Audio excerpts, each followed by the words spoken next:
우리는 어떤 시대를 정하고 태어나는 것이 아닙니다.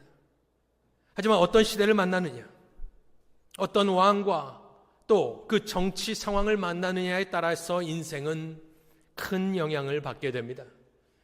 우리는 지난 몇 주 동안 앳돼 보이는 북한의 병사들이 사지로 몰려가는 장면을 보았습니다. 그들이 그곳으로 가는 이유는 단 하나입니다. 북한에서 태어났기 때문입니다. 거기 있는 그 폭군이 자신의 이익을 위하여 참 운명의 장난과도 같이 수십 년 전에 고려인들을 동쪽에서 끌어다가 철도에 태우고 카자흐스탄 어디서 세운 뒤에 허허벌판에 우리 민족을 버리고 갔던 그 나라 사람들을 위하여 총알바지 되게 하기 위하여 가는 모습, 많은 사람들이 지금 안타까워하고 있고, 또 그들은 가서 얼마나 많은 사람들을 죽이며 피눈물 나게 할 것인가. 또 그들이 전쟁의 경험이 있는 사람들이 다시 그 군부가 돌아와 동북아는 어떻게 될 것인가. 우리는 기도해야 될 줄로 믿습니다. 그렇다면 하나님의 통치는 어떠한 통치겠습니까? 선군이 선정을 한다면, 복군이 복정을 한다면 우리 하나님의 통치하심은 어떠한 통치이겠는가? 우리는 하나님의 통치에 안심할 수 있습니다. 왜냐하면 3절에 보니까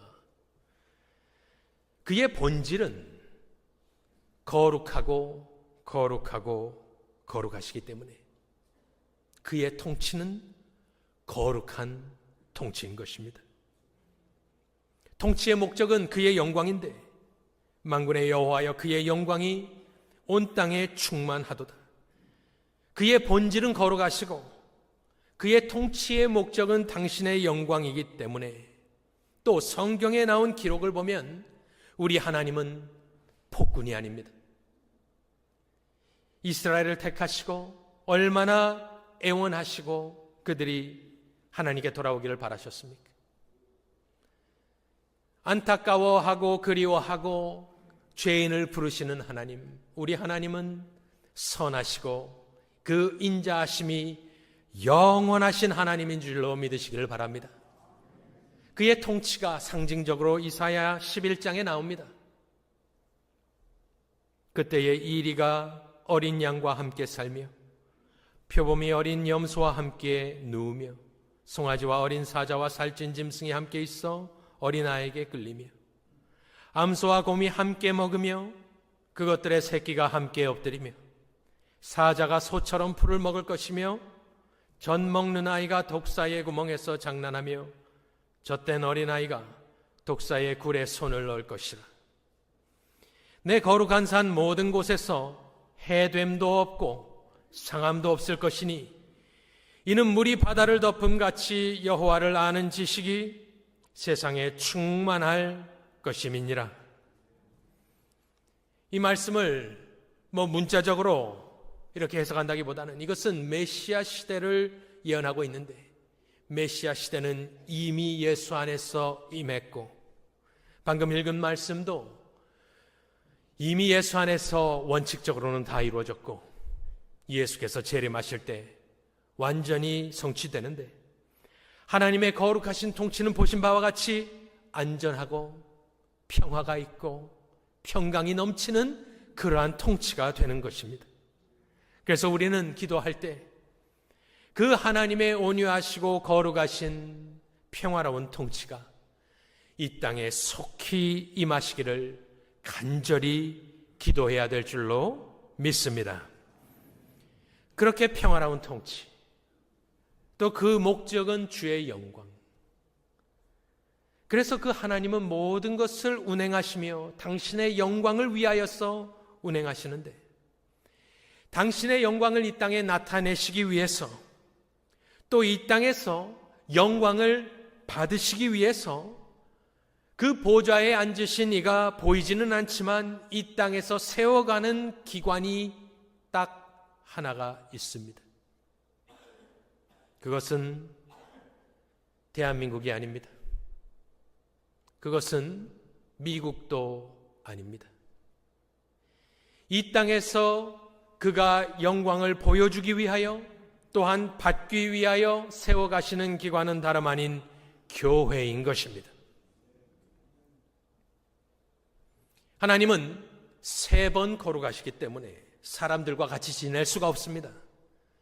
거룩하시니가 거룩하지 않은 죄인들과 어울릴 수 없기 때문에 하나님께서는 독생자를 보내셔 구원을 이루셨고 우리는 그 사람들이 모여 있는 곳을 교회라고 부릅니다. 사도행전 20장 28절에는 교회를 묘사할 때에 하나님이 자기 피로 사신 교회를 보살피게 하셨다. 교회를 묘사할 때 값을 치르고 사신 사람들이 있다. 그것은 영적인 집합체인데 당신의 피로 사신 교회를 하나님께서는 눈동자와 같이 지키시고 보호하시고 인도하시는 줄로 믿으시기를 바랍니다. 예수께서 사랑하신 것도 단 하나밖에 없습니다. 예수께서 무엇을 사랑하셨겠습니까? 에베소서 5장 25절에 보면 그리스도께서 교회를 사랑하시고 그 교회를 위하여 자신을 주셨다 증언합니다. 예수님은 싱글이셨습니다. 죄 없으신 분이셨습니다. 이 땅에서 무엇을 그가 바라고 살았을까? 예수께서 사랑하신 것은 이 땅에서 단 하나, 당신의 백성들 교회였습니다. 그리고 그 교회를 위하여 당신의 생명을 바쳤고 그것은 사도행전에서는 하나님의 피로 사신 교회다. 그래서 하나님께서 이 땅에서 세워가시는 기관은 교회밖에 없는 것입니다. 정치도 중요하고 나라도 중요합니다. 안 중요하다는 것이 아닙니다. 하지만 하나님의 관심사는 이 땅의 교회인 것입니다. 우리는 두려워하고 이 세상이 어떻게 될 것인가? 하나님의 관심사는 교회. 왜요? 우리가 자녀들 학예회에 가서 많은 아이들이 뛰어놀지만 우리의 눈동자는 어디를 보고 있습니까? 남의 아이들 쫓아다니지 않습니다. 내 아이, 내 손주만 보이지 않습니까? 우리 하나님도 당신의 백성이 있는데 그것은 하나님께로부터 난 자들이기 때문에 하나님의 자녀이기 때문에 하나님이 바라보고 있는 곳은 바로 저와 여러분 교회를 바라보고 있는 줄로 믿으시길 바랍니다. 하나님의 관심사이기 때문에 그렇습니다. 말 많고 탈 많은 교회, 죄인들이 모여 살아가는 교회, 세상 사람들이 봤을 때는 노티스할 정도도 아닌 사람들, 영광이 없는 곳, 하지만 당신은 당신의 독생자의 핏값으로 사셨기 때문에 혈통으로나 육정으로나 사람의 뜻으로 나지 아니한 사람들이기 때문에 하나님은 지금도 저와 여러분 우리 교회를 바라보시고 사랑하시고 안타까워하시고 하지만 보호하시고 인도하시는 곳, 하나님의 눈동자가 머무는 곳 교회인 줄로 믿으시기 바랍니다. 세상의 제국은 역사를 보면 다 사라지지만 하나님께서는 딱 교회를 향하여서만 2가지 예언과 말씀을 주셨습니다. 마태복음 16장 18절에 보면 내가 세우리니 이기지 못하리라. 이 땅에서 보좌에 앉으신 이가 그 전능하신 하나님이 세워가는 것은 교회밖에 없는 것입니다. 그리고 음부의 권세가 이기지 못한다라는 약속과 보호의 예언을 주신 것은 교회밖에 없고 세상 끝날까지 너희와 함께 하겠다는 약속도 교회에게만 주신 것입니다. 그 사실을 놓치면 안 됩니다. 대선이 어떻게 흘러가든 참여해야 되고 중요하고 기도해야 하지만 우리 하나님은 독생자의 핏값으로 사신 당신의 교회를 사랑하고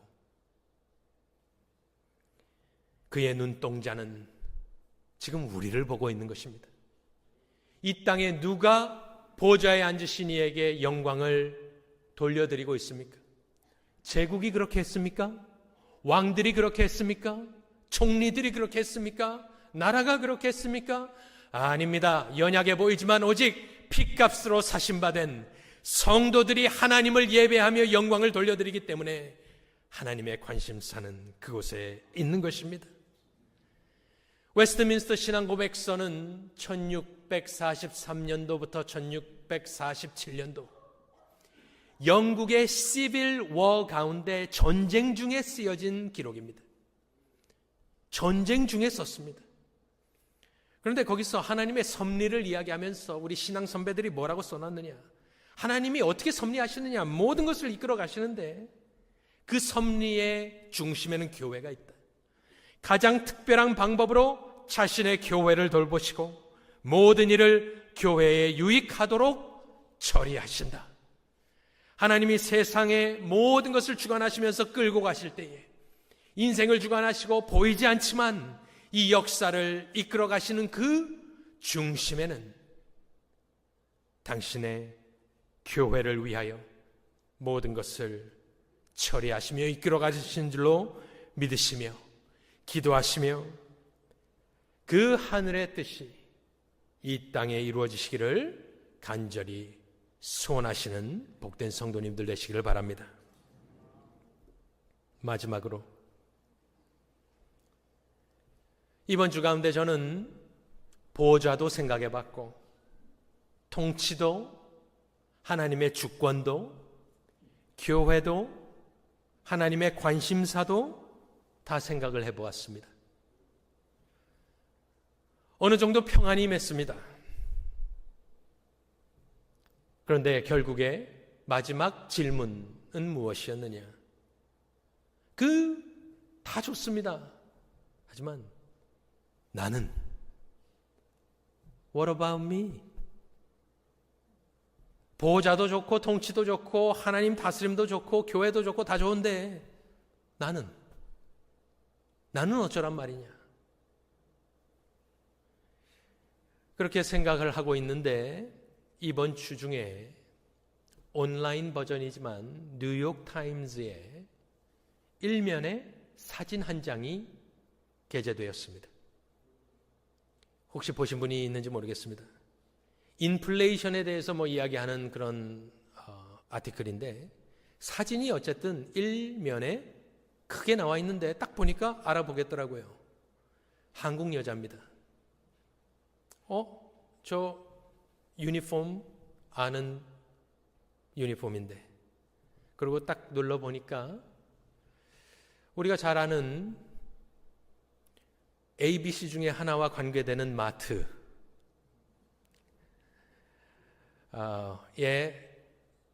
일을 하시는 캐시어 여자분의 사진이었습니다. 혹시 이쪽 동네에 있는 것인가 가만히 보니까 아닌 것 같고 분명히 한국 여자인데 캐시어니까 이제 장본 물건을 백에 넣어야 되지 않겠습니까? 그래서 이렇게 하면서 얼굴을 딱 여기를 가렸어요. 그래서 누군지 모르겠습니다. 혹시 우리 교인인가? 그래서 제가 이렇게 또 보기도 했지만 근데 그것은 저를 잠깐 설교를 준비하면서 멈추고 생각을 하게 하였습니다. 정치도 좋고 대선도 좋고 또 다 좋지만 대부분의 우리들은 2024년 필라델피아 지역에 이름 모를 얼굴 없는 이민자로 살아가고 있습니다. 솔직히 정치도 잘 모르겠고 중요한 건 알겠는데 정책도 잘 모르겠고 중요하지만 중요하지 않은 것 같습니다. 또 내일이면 여기 계신 많은 분들은 일터로 나가실 것입니다. 제가 많이 신방을 한 것은 아니지만 그래도 하려고 애를 쓰는 사람입니다. 그런데 우리 성도들 이렇게 사업터에 가보고 하면 참 안타까울 때가 많이 있습니다. 우리는 한국에 사는 사람들이 아닙니다. 그죠? 이민 와서 비즈니스 하고 일하고 그냥 건강히 돈 벌고 우리 자녀 잘 키우고 교회 섬기고 하는 그냥 이름 없는 얼굴 없는 이민자들입니다. 오늘은 주일이기 때문에 여러분들이 아름답게 이렇게 옷을 입고 오셨지만 현장에서 일하실 때는 얼마나 고생하며 또 대부분 우리 동양인들은 서비스 업계에 종사하시므로 많이 천대받는 일을 하십니다. 예, 그렇지 않은 사람들도 많이 있습니다. 다 중요하고 좋지만 저는 우리 교인들을 바라볼 때에 우리가 그렇게 살고 있는데 보호자도 알겠다. 거기 계신 분이 중요한 것도 알겠다. 정치도 중요한 거 알겠다. 기도 중요한 거 알겠다. 하지만 도대체 나는 무엇이냐? 나는 누구냐? 그래서 예수님을 좀 생각해 보았습니다. 하나님이 독생하신 예수를 보내시고 때가 참에 인생을 구원하라고 보내셨는데 저 같으면 말씀드린 대로 독생자인데 로마 황제의 아들로 태어나게 했을 것 같습니다. 그때 로마는 전 세계를 제패해서 팍스 로마나로 완전히 하이웨이가 깔려 있을 때고 아니 예수님이 무슨 로마 황제의 아들로 태어나 버리면 얼마나 쉽겠습니까? 전 세계에 내가 교회를 세우겠다. 각 나라와 민족과 방언에 교회를 설립하라 한마디면 끝나는 것 아니겠습니까? 그런데 하나님은 당신의 아들을 극동 깡촌 시골로 보냈습니다. 예루살렘도 아닙니다. 어디 시골로 보내셨습니다. 부잣집도 아닙니다. 학벌 있었습니까? 돈 있었습니까? 인맥 있었습니까? 12제자가 있었는데 마태만 CPA 정도. 그나마 돈 있는 사람 마태. 나머지 좀 피시 비즈니스 하시고 나머지는 뭐 하는지 몰라요. 12명 예수님을 쫓아다니는데 밥 먹여주기도 힘든 사람들이에요. 커넥션 없습니다. 3년 뛰고 처형당했습니다. 인간적으로 이야기하면. 그러니 아들의 입장에서 원망할 수도 있지 않았겠습니까? 하나님, 내가 당신의 뜻에 순종하여 그 뜻을 이루어드리려고 왔는데 이거 너무 피곤합니다. 그런데 하나님은 그렇게 하지 않으셨습니다. 그런데 결과적으로는 그쪽 팔레스타인 지방에 살고 어쨌든 그 미션을 성취하신 예수님은 하나님께 엄청난 영광을 돌려드렸습니다. 쉽게 얘기하면 효자입니다. 하나님이 도와준 거 하나도 없습니다. 뭐 돈을 주셨어요. 커넥션을 주셨어요. 학식을 주셨어요. 뭐 아무것도 없는데. 그런데 예수님은 마지막에 뭐라 하셨느냐? 난 다 이루었다 하셨습니다. 인간적으로 봤을 때는 나는 왜 이렇게 태어났는가? 나는 왜 이렇게 고생하는 부모를 잘못 만나 이렇게 내가 고생하고 있다. 내가 누구와 잘못돼서 이렇게 되었다. 그런데 예수님은 다 이루셨다니까요. 왜요? 하나님이 도와주셨기 때문에 그래요. 인간적으로 봤을 땐 도와주지 않았지만 하나님이 도와주셨기 때문에. 이렇게 하신 이유는 하나님이 당신의 영광을 다른 자에게 주시지 않으시려고 그랬던 것 같습니다. 하나님이 하셨다라는 말씀을 들어야 되기 때문에 인간적으로 봤을 때 하나님의 아들도 아무것도 없이 살았다는 거예요. 그래서 그분이 예수께서 죽기 전날 하신 말씀이 있습니다. 당신의 미션을 수행하시다가 죽기 전날 있었던 일을 잠깐 보여드리겠습니다. 요한복음 16장에 나오는 말인데 이제 그 다음 날이면 잡혀 죽습니다. 16장 31절. 예수께서 대답하시되 이제는 너희가 믿느냐? 보라, 너희가 다 각각 제 곳으로 흩어지고. 이것이 무슨 말씀이냐면, 이 말이 끝나면 너희들은 다 나를 배신하고 떠날 것이다.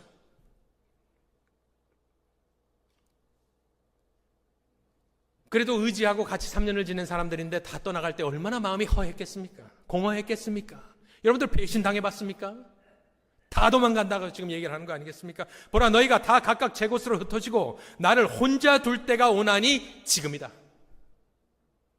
너희들 이 말 끝나면 다 자기 목숨 살리고자 다 도망갈 것 뻔한다. 내가 알고 있다. 지금이다. 벌써 왔도다. 그러면서 하는 말이 뭐냐? 그러나 내가 혼자 있는 것이 아니라 아버지께서 나와 함께 계시느니라. 이 땅의 대선이 하나님이 트럼프와 해리스에 관심이 있겠습니까? 하나님은 교회에 관심이 있는 것이고, 당신의 핏값으로 사신 저와 여러분을 눈동자같이 바라보고 계시고, 그 사진의 한 장에 나온 여인과 같이 우리의 삶이 녹록지 않다 하더라도 내일 어떠한 모습으로 이 일을 하고 사실지 저는 모르겠습니다만은, 예수님도 다 떠나가는 마당에 뭐라 하느냐? 내가 혼자 있는 것이 아니라 아버지께서, 그 아버지는 하늘 보좌에 앉으신 아버지인데 그 아버지께서 나와 함께 계시느니라. 이 말씀을 기억하고 내일 삶의 현장으로 들어가시길 바랍니다. 하나님 보시기에 저와 여러분은 존귀한 사람으로서 주의 아들의 목숨과 맞바뀌어진 사람이 저와 여러분으로서 하나님의 관심사는 하나님의 자녀이신 여러분인 줄로 믿으시고 용기를 가지고 살아가시기 바랍니다. 우리가 천국을 바꿀 수 없고 이민자로서 할 수 있는 것이 많이 없지만 살아계신 하나님은 저와 여러분을 사랑하시고 바라보고 계시고 인도하시고 보호하시고 계신 줄로 믿으시며 33절을 보면 이것을 너희에게 이르는 것은 너희로 내 안에서 평안을 누리게 하려 함이라. 참 예수님은 좋으신 분이에요. 도망가는 제자들을 향해서 나는 너희들이 평강을 누리길 원한다. 그 평강은 로마 제국에 있는 것이 아니다. 내 안에 있다.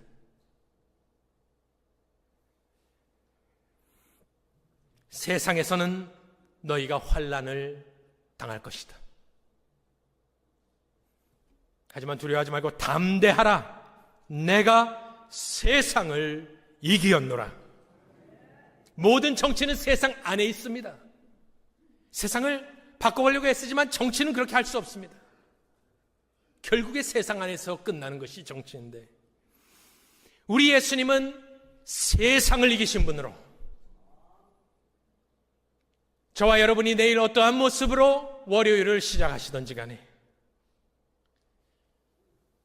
당신은 혼자 있는 것이 아닙니다.